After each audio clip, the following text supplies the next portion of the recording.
ಪ್ರಭು ಯೇಸುವಿನಲ್ಲಿ ಅನುಗ್ರಹಿತರಾದ ಪ್ರಿಯರೇ, ನಿಯೋಗ ಪ್ರಾರ್ಥನೆಯಲ್ಲಿ ವಾಕ್ಯ ಆಲಿಸುತ್ತಿರುವ ಒಂದೊಂದು ದಿನವೂ ಒಂದೊಂದು ನಿಮಿಷವೂ ದೇವರ ಶಕ್ತಿಯು ಅನುಗ್ರಹವು ಉಳಿತು ಬಿಡುಗಡೆ, ದೇವರ ಶಕ್ತವಾದ ಪ್ರವೃತ್ತಿ, ದೇವರ ಸ್ಪರ್ಶ ನಮ್ಮ ಜೀವನದಲ್ಲಿ ಅನುಭವಿಸುವುದನ್ನು ನೆನೆಸಿ ದೇವರಿಗೆ ಕೃತಜ್ಞತೆಯನ್ನು ಸಲ್ಲಿಸೋಣ.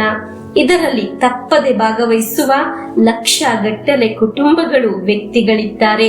ದೇವರ ಕರವಾಗಿದೆ ನಮ್ಮನ್ನು ಒಂದಾಗಿ ಪ್ರಾರ್ಥಿಸಲು ಸಾಧ್ಯವಾಗಿದ್ದು, ಅದಕ್ಕಾಗಿ ದೇವರಿಗೆ ಕೃತಜ್ಞತೆಯನ್ನು ಸಲ್ಲಿಸೋಣ. ಪ್ರಭುವೇ, ಈ ಸಮಯದಲ್ಲಿ ದೇವರ ವಾಕ್ಯ ಶ್ರದ್ಧೆಯಿಂದ ಆಲಿಸಲು ನಮ್ಮ ಜೀವನದಲ್ಲಿ ಇಂಥ ಒಂದು ಭಾಗ್ಯ ಸಮಯ ನೀಡಿದ್ದಕ್ಕಾಗಿ ದೇವರಿಗೆ ಕೃತಜ್ಞತೆಯನ್ನು ಸಲ್ಲಿಸೋಣ. ನಾವು ಸಮರ್ಪಿಸಿದ ಒಂದೊಂದು ನಿಯೋಗಗಳು ದೇವರ ಕರದಲ್ಲಿ ಅದ್ಭುತವಾಗಿ ಮಾರ್ಪಡಲಿ ಎಂದು ಪ್ರಾರ್ಥಿಸೋಣ.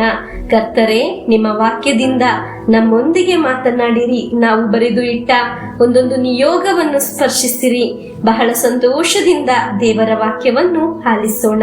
1 ಸಾಮುವೇಲ್ 16ನೇ ಅಧ್ಯಾಯ 12 ಮತ್ತು 13ನೇ ವಾಕ್ಯವನ್ನು ಆಲಿಸೋಣ.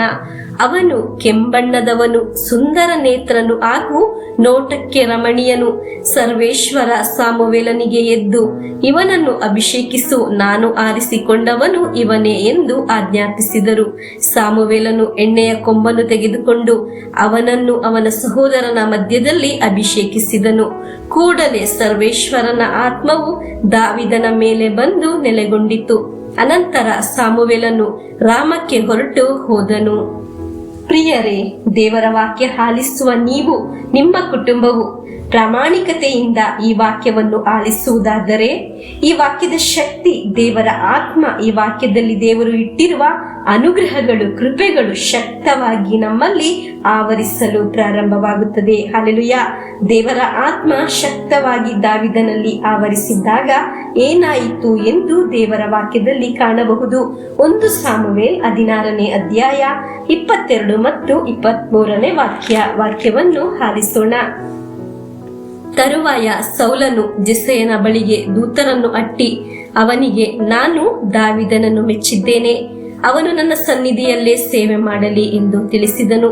ದೇವರಿಂದ ಕಳಿಸಲಾಗಿದ್ದ ದುರಾತ್ಮ ಸೌಲನ ಮೇಲೆ ಬಂದಾಗ ದಾವಿದನು ಕಿನ್ನರಿಯನ್ನು ಬಾರಿಸುತ್ತಿದ್ದನು.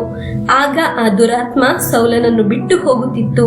ಅವನು ಉಪಶಮ ಹೊಂದಿ ಚೆನ್ನಾಗಿರುತ್ತಿದ್ದನು.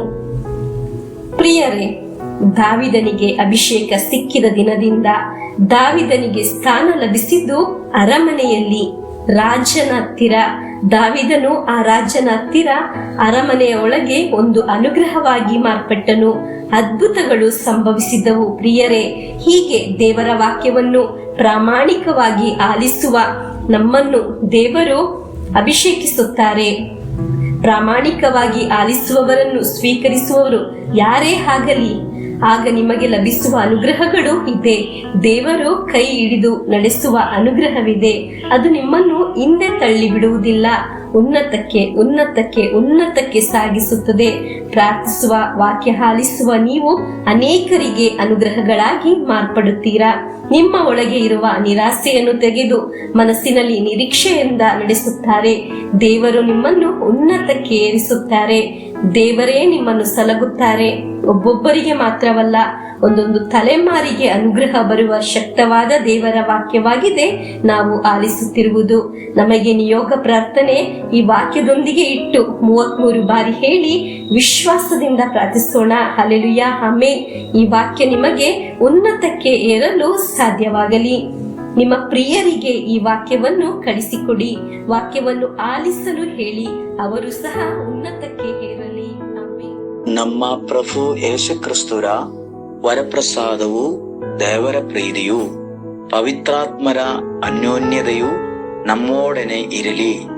ರೋಗಗಳಿಂದ, ಅಪಘಾತದಿಂದ, ದುರ್ಮರಣದಿಂದ, ಅಗಾಲಿದ ಮರಣದಿಂದ, ಅಸೂಯೆಯಿಂದ, ಮೋಸೆ ವಂದನೆಯಿಂದೆಲ್ಲ ದೇವರು ನಮ್ಮನ್ನು ಸಂರಕ್ಷಿಸಲಿ.